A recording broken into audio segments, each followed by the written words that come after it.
Ito ang kwento ng nag-iisang nakakita ng katapusan ng sikat na larong Tower of Trials. Ang taong ito ay nagngangalang Kang Jin-hyuk, isang YouTuber gamer na nakatira sa South Korea. Subalit nang magsimulang bumaba ang mga naglalaro at nanunood ng laro, nahirapan ang ating bida sa kanyang pang-araw-araw na pamumuhay.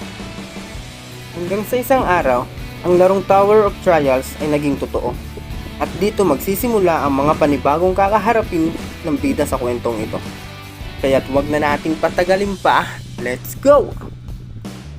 Nagsimula ang chapter na ito na ipinapakita ang 48th floor ng Tower of Trials, na mistulang dinaanan ng isang matinding sagupaan ang paligid ng gusali sa katatapos lang na laban. Wika ng isang player, magaling mga kasama kasi natagalan natin ang floor na ito hanggang sa ngayon. Wika naman ng isang player, teka lang! Hanggang sa inilabas ng system ng laro na mayroon pang isang challenger ang 48th floor, the Realm of the Red Dragon Dieta. At biglang tumaas ang current views ng laro mula 2,371 hanggang naging 7,588 na ito. At lumipat ang eksena na ipinapakitang nagkaharap na ang nakamask na challenger at ang Red Dragon Dieta. Wika ng dragon, kayong mga tao, hindi ba kayo marunong sumuko? Pabalik-balik lang kayo kahit maraming buhay ang nawala.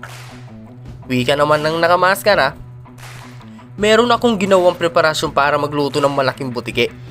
Pero okay lang, umabot naman sa oras. Ang tugon naman ng dragon, tao, hindi mo ba alam ang kamatayan? Hayaan mo't mamamatay ka ng mas masakit pa sa naramdaman ng iba. At biglang may mga nagbabagang kadenang pumulupot sa binti ng nakamaskara. At akmang aapakan na ng dambuhalang dragon ang nakamaskara ay agad naman itong nawala. At makikita nagkadurog-durog ang sahig sa ginawang pagsalakay ng dragon. At napawika ang nakamaskara na ang ginawang pag-atake ng dragon ay kanyang madaling nabasa dahil sa ginawa nitong attack pattern. Samantalang, di makapaniwala ang dragon sa kanyang nasaksihan at napawika ng, ikaw!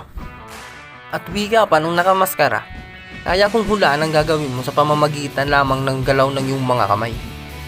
At napaisip ang dragon ng, nagawa niya bang basahin at sirain ang aking mga atake sa limitadong segundo? Hindi na masama para sa isang tao. Subalit, tandaan mong pinili ka para mamatay sa pamamagitan ng masakit na paraan.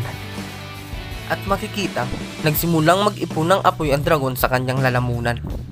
Sabay bugan nito towards sa nakamaskara.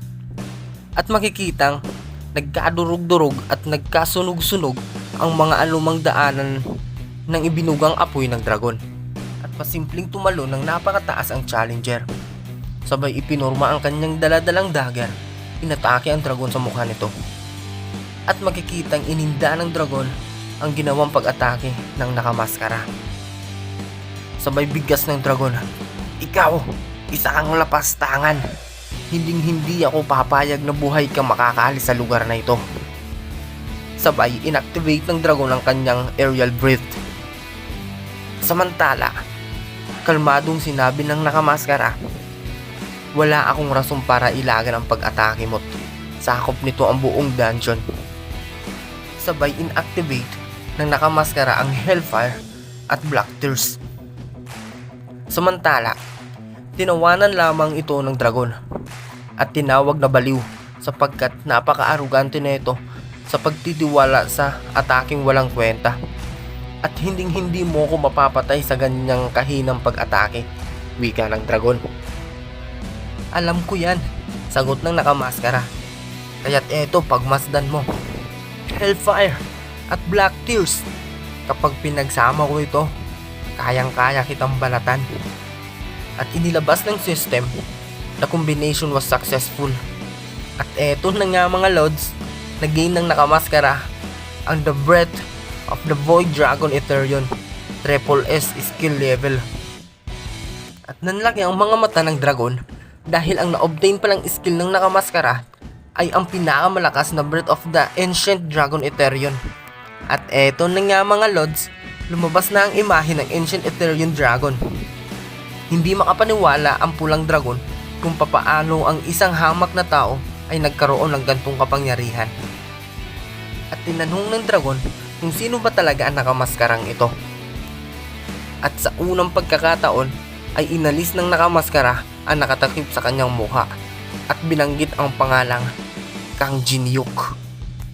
Sabay wikang, alam mo bang hindi lang ito ang unang beses na papatayin kita? At dito nagtatapos ang ating Chapter 0 mga lods. Please like and subscribe para sa mga susunod na chapter. Salamat!